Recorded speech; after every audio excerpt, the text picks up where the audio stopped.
Septième type de guidée, et le temps passe, l'exposé particulier, donc qui implique la guidance destinée à certains, guidée à laquelle se rattache la bienveillance divine, donc qui est al-hidayah, at-tawfiq, l'assistance providentielle, l'élection et la coupure des causes. Si tu tiens à leur guidance, dit Allah dans le verset 16 de la sourate 16, si tu tiens, ya Muhammad, à leur guidance, sache alors que Allah ne guide pas ce qu'il a voué à l'égarement. Allah les a guidés, ils sont détournés. Alors Allah ne va pas les guider. C'est ce qu'il a également dit dans le verset 56 de la sourate 28, quand malgré tous ses efforts, son oncle Abu Talib n'a pas voulu embrasser, est mort polythéiste. Allah dit Innaka la tahdi man ahbabt, walakin Allah yahdi man yasha. Allah ne guide pas. Tu ne guides pas, ya Muhammad, qui tu aimes. Tu ne guides pas qui tu aimes. C'est Allah qui guide qui il veut. Donc ça c'est la septième catégorie, c'est le hidayah donc à tawfiq. Huitième catégorie, c'est l'isma'. L'isma', c'est l'écoute, on peut traduire mot à mot. Allah dit dans le verset 23 de la sourate Al-Anfal, dans la sourate 8, à Muhammad sallallahu alayhi wa sallam, si Allah leur avait reconnu quelques mérites, il leur aurait accordé d'entendre. Yasma'ahum. Il leur aurait permis d'entendre, même s'il l'eût fait, qu'il se déroberait par esprit d'opposition. Ici, l'isma', quand tu parles à quelqu'un, tu dis, tu as bien entendu ce que je dis, notamment quand tu parles à ton fils ou à ta fille, etc. Tu as bien entendu? C'est qu'entendu, est-ce que tu as compris dans ce sens-là? Est-ce que c'est rentré dans tes oreilles? Mais surtout, ton cœur et ta raison ont mis à leur place le sens de la chose. C'est qu'on appelle l'isma', qui est donc la huitième catégorie de guider. Neuvième, c'est l'inspiration. L'inspiration, Allah dit wa nafsin wa ma sawaha fa alhamaha. Ici, c'est al-ilham. Bon, il y a des sœurs qui s'appellent ilham. Ilham, c'est la compréhension, en fait. C'est l'inspiration. Par l'âme et par celui qui l'a harmonieusement façonné et qui lui a inspiré son libertinage et sa piété. Versets donc 8 à 9 de la sourate 91, sourate Shams. L'ensemble des croyants est concerné par ça. L'ensemble des croyants est concerné par ça.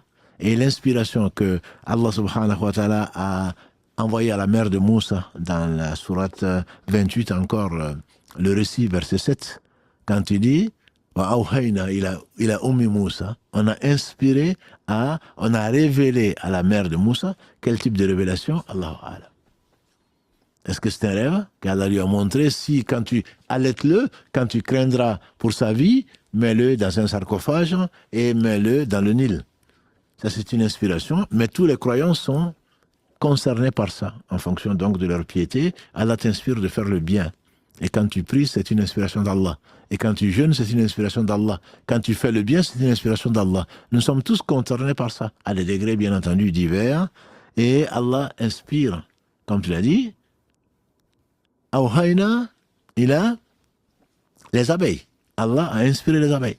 Ça, c'est une inspiration naturelle que l'on peut appeler, qu'on peut appeler instinctif, qu'on peut appeler inné, mais dans tous les cas, rien ne bouge.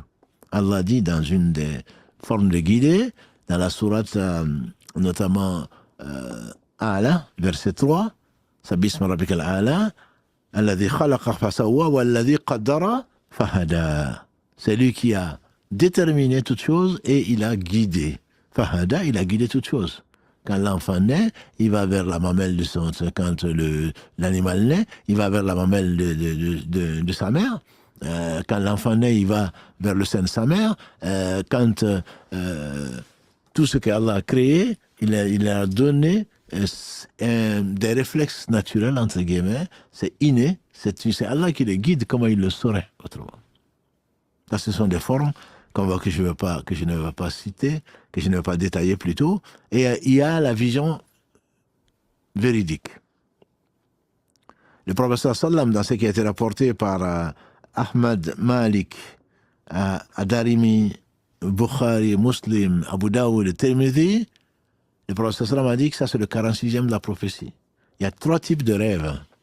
Un rêve qui vient d'Allah. C'est Allah qui t'inspire, mais dans le sommeil. Ton cœur, ta poitrine est dilatée. Tu remercies Allah, dit le professeur sallallahu alayhi wa sallam, et ça va se réaliser. Tu te vois au paradis, par exemple. Allah l'envoie aux gens qui seront éprouvés pour les rassurer, parfois, pour les récompenser. Et c'est le 46e de la prophétie, dans une version qui a été rapportée par l'imam Ahmed, l'imam At-Tabarani et également Al-Haytimi.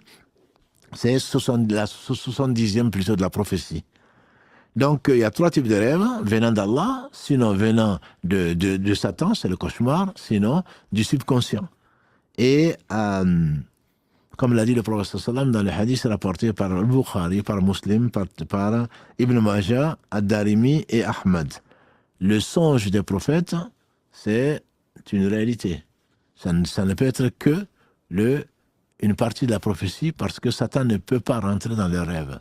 Allah les a protégés de Satan, même s'ils en ont chacun un, comme l'a dit le prophète sallam, même toi, il dit oui, même moi, sinon que Allah l'a soumis, ou Allah m'a protégé contre lui. Donc c'est un hadith rapporté par l'imam Muslim, même le prophète sallam avait son Satan.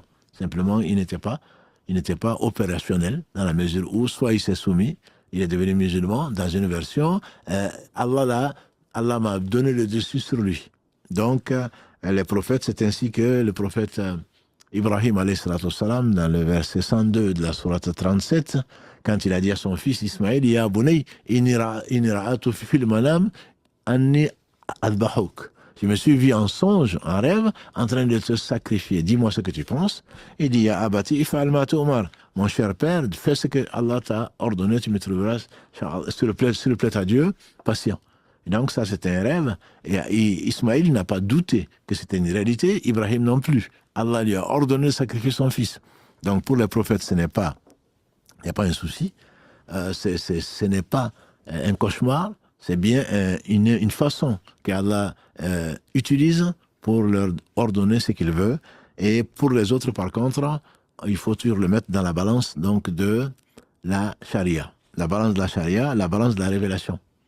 Et je vous ai peut-être déjà dit qu'Abdel Qadir, on dit que c'était un imam connu et respecté, et qu'il a vu en rêve à quelqu'un qui lui dit « Moi, je suis Dieu.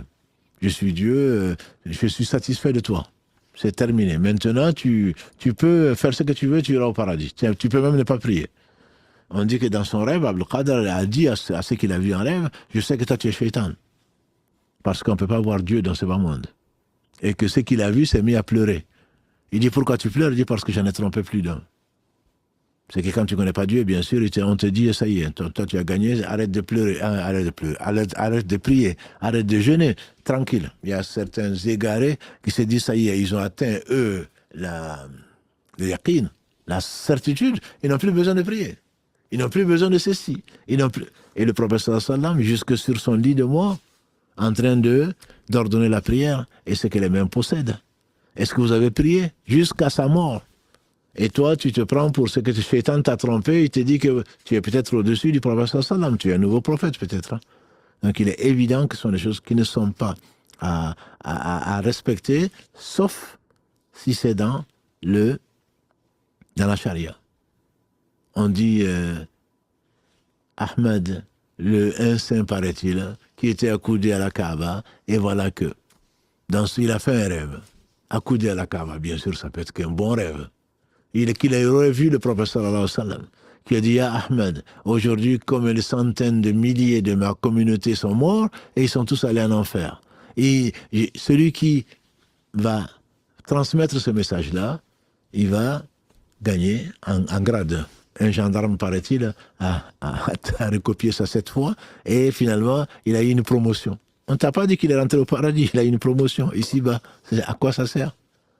Le bas monde et tout ce qu'il contient ne représente pas plus que le poids de l'aile d'une mouche. Moi, tu me dirais, recopie ça 1000 fois, tu vas rentrer au paradis, oui, tu vas m'encourager. Mais recopie ça pour que tu aies un peu plus d'argent, donc plus de problèmes au jour du jugement dernier, et recopie ça pour que tu aies une promotion, et après.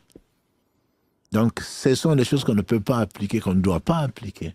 Par contre, si on te dit, si tu vois ton père qui est décédé, qu'Allah lui fasse miséricorde, et qui te dit, j'ai des dettes, certainement tu te dois d'acquitter ces dettes-là, parce que ça veut dire qu'il attend devant le paradis, comme l'a dit le prophète sallallahu, parce que ça correspond à la révélation, à ce que le prophète sallallahu nous a laissé, ou à ce qu'Allah nous dit dans le Coran. Si ce n'est pas le cas, tu n'as pas à aller sacrifier une vache noire, ou chercher un taureau rouge ou jaune. Non.